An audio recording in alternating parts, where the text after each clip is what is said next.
Hey neighbor, welcome back to ARTV. My name is John, and you're watching another episode of 7 on Sunday. And today, I'm joined by these two gentlemen. On my right here, we have ViralRak. Hello, how's it going? And over here, we've got the rock critic, Crash Thompson. Hey yo guys, how's it going? So this week, we decided since they're in town from out of state, why not sit down to talk about some of the worst and most nightmarish songs from our childhood? Because that sounds fun, right? Yeah. Always. I love reliving Childhood misery. trauma through the form of music. Yeah. So we're each going to be picking a handful of songs. I've got 3, they've each got 2. We're going to stick to the traditional 7 format, and we're going to break down some of the worst moments that just haunt us to this day. Songs that we liked and thought were cool back then, but now the tides have turned and we can kind of see the flaws in the tracks. Alright guys, so buckle in and make sure you go subscribe to these guys. Their channels are going to be linked in the description down below, or else there'll be cards in the outro screen. Don't forget to hit that like button for us and subscribe for the love of music.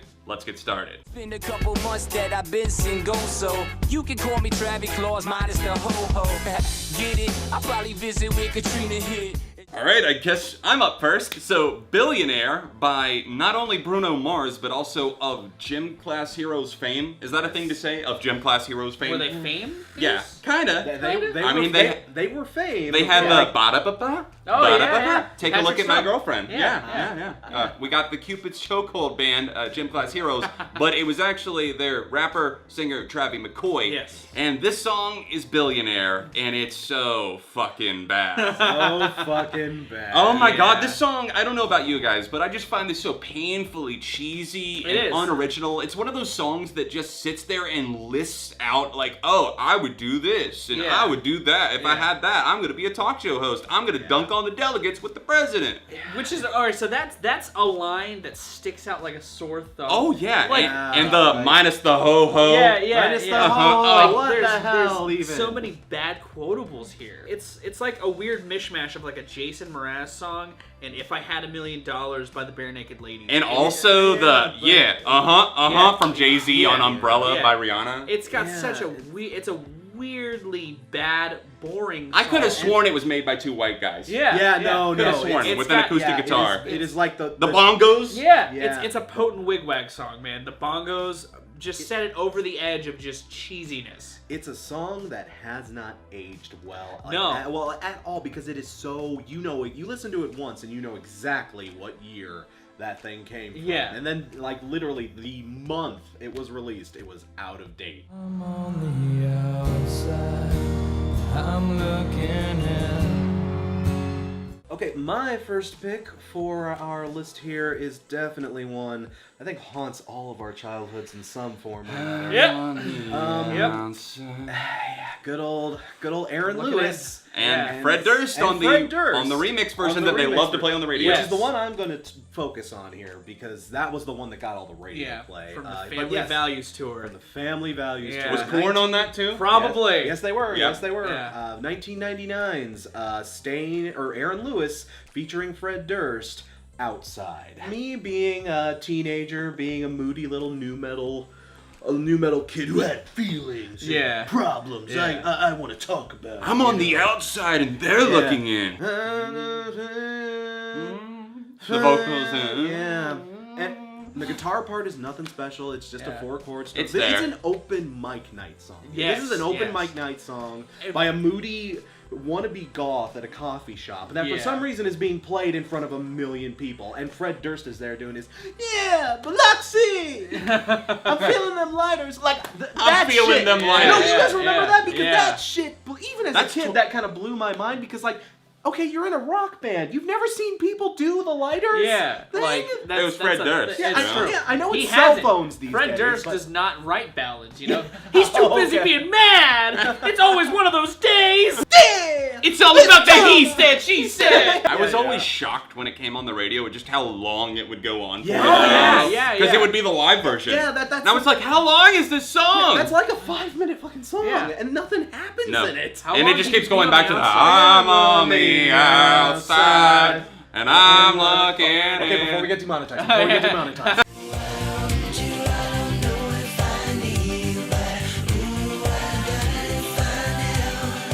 JoJo fans, I know. You probably love this song because it's like a trendy thing now. But let me tell you, it's really not good to like. This song is not good. I mean, I want it, but I don't know if I need it. Yeah. I die to find out. This song is just a weird amalgamation of the 90s. Yes. Because it's got like a Eurodance backbeat. It's got a singer that it sounds like the backup singer in a boy band up front and center. But very flat and monotone. flat It's and just monotone, monotonous. yeah. You know, Like, even when he weird. tries to sing like at the end of the song, it just doesn't work. And can we talk about the weird beat change-ups on this track? Yeah. Like yeah. there's like a section where it goes to like a really hip 90s Dude, turntable. Yeah, throw in a turntable.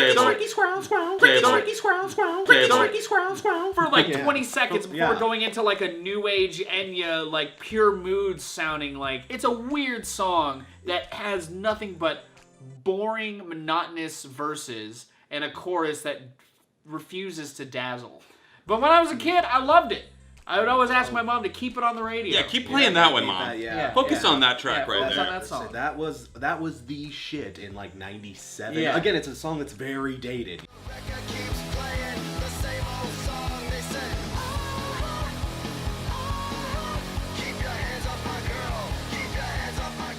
All right, guys, what are you gonna do? I've told you a million times. What are you gonna do? You're gonna keep your hands Off your girl.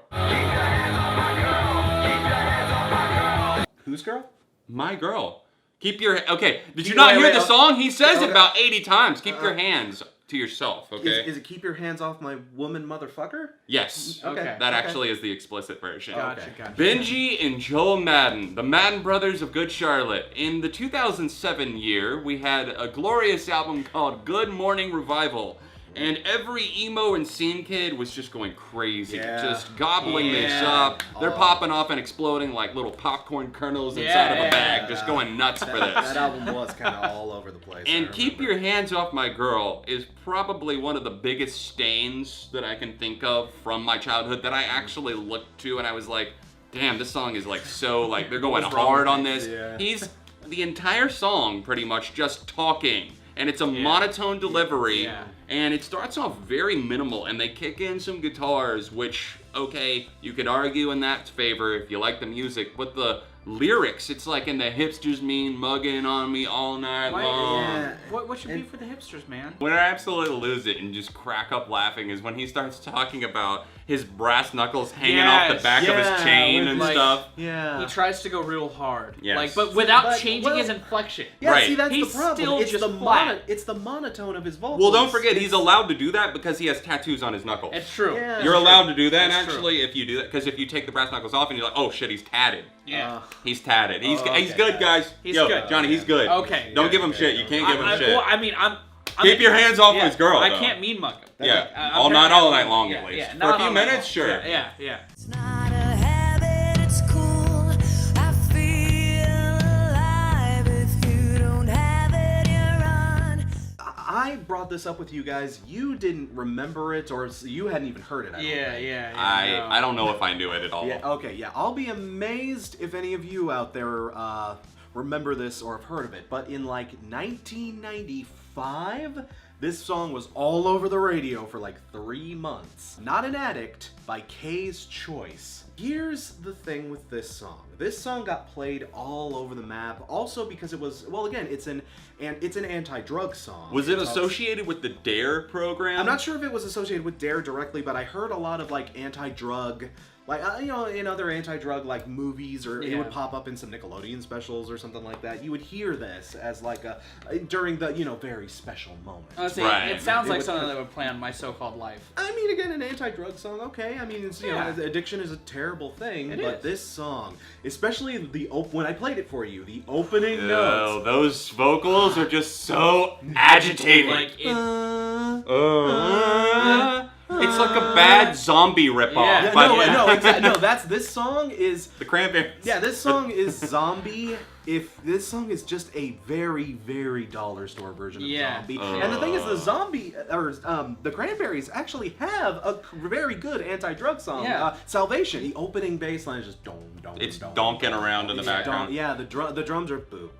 Bad. Like it's okay, but it's like you could just plug it in and play it by anyone. Yeah, There's nothing There's nothing unique about it. And the idea is that they're building, you know, it's supposed to grow, but the thing is, it takes too goddamn Even once you long. get there, I don't think the payoff's worth it. I was in 1995, so I was 10. Right. I knew so much about addiction. And you were part of the DARE program, of course, Dads Against Radical Ecstasy. Yeah. You know? That's a great program. It's like basic bitch type stuff. It's so, like, it's so... I smoked a beer once. I smoked the And beer then I and shot a weed right into my arm. It is a drug song that sounds like it was written by someone who's never done drugs. Yeah. That's how I've described AJR's entire career. Right? This is proto AJR. AJR in the 90s. Dear. An old drop top, find a spot to pimp, then I'm a kid, rock it up and down your block. So, funny story about this. So, I had a lot of mixed CDs growing up, and on my very first mixed CD, amongst like Dirty Diana by Michael Jackson, Aaron Carter's Leave It Up to Me, which, you know, whatever. Great stuff. Yeah. Cowboy. You know, it sounds better now that he's got the face tat. Yeah, it's true. God, this song is... It's not good. It's very just... I don't want to say it's plotting, but again, it kind of has this kind of, all right, get to something else. Like, even when the chorus kicks in and, like, the kind of guitars pick up a little bit and the kind of backup singers are like, light my light 'cause I see won't shine. And don't get me wrong, like, there were other Kid Rock songs I could have picked because I had a little Kid Rock phase when I was a kid, but Cowboy was just the one that I kept coming back to, baby. It's such a weird song, too. It's such a disjointed thing because it's all country and growl. There's some little weird sound effects in there, too, aren't there? Like, there's like the whistle where it's like... Right. Oh, yeah. And the what is it, like the thing? It sounds like it's like pogoing. The bow wow wow. It's like that. I think it's like a. I forget what it's called. Oh, the mouth harp. And paint his wife white. Oh yeah. Can I borrow that pillow real quick for a sec? There you go. That? Yeah. Okay. All right, I'm good. My name is King. Well, you can see how long it's been since I've actually listened because this man's gonna hold the note until I finish talking, and I'm not gonna be done anytime soon. Kid Rock! Bang, Dickie. What a beautiful impression. Camouflage, what I'm not, is what I got invades the world. What is the force around me? Just like a tractor beam that made me listen to Christian boy bands for like a long period of time in my infant years, and I was so naive. How did this happen, guys? How did this happen? I played this song, Camouflage, by the Christian boy band, +1 for you. And I'm sure it sounded just as bad to you as it does to me at this point, but my God, if I did not love that song growing up. Like, I couldn't stop listening to it. I told you guys the story, but there was a girl on my bus. We were going on a field trip to the mountains, and I went to a small Christian school, and she had her CD player, and I could hear something. I was like, oh, what's that? Let me borrow that. And then I took her CD player, and I probably listened to that thing like 10 times in a row. She was getting really mad because I wouldn't give the CD player back, and I just kept listening to it. I never made it to the rest of the album because I was so caught up on Camouflage by +1. It sounds like dirty pop, except it's clean pop. Yeah. You know, it's you know, it's super sanitized and like it's lyrically. It's not dirty pop. It's abstinence only pop. Yeah. The dude is literally trying to be Justin Timberlake. Yeah, he's so got that same hard. kind of crowd, that same kind of low, like dirty man, but he's singing like about. He's singing about Jesus. And the little production glitches, the ant. It's got that that sort of jittery, that kind of that lady and the dude in the background that just goes camouflage. Yeah. Or like the guy that kind of does like a JC Chazé. Yeah. And then the big synth dance breakdown. Oh, with that that meaty bass. I don't want to be in a box. What I've got is gonna amaze the world. Yeah, it's like they never say Jesus, but it's Jesus. It's Jesus. Oh, it's super Jesus. Yeah. It's the faith +1 thing where you basically just write a song about a girl, but it's about my man JC. Yeah. It's for you, JC? No, this is for JT because they totally ripped off 35. This came out in 2002. Yes. 2002. Yes. Yep. I was 10. Yeah. Yeah. We were in very different worlds when we were 10. I was a virgin for a long time.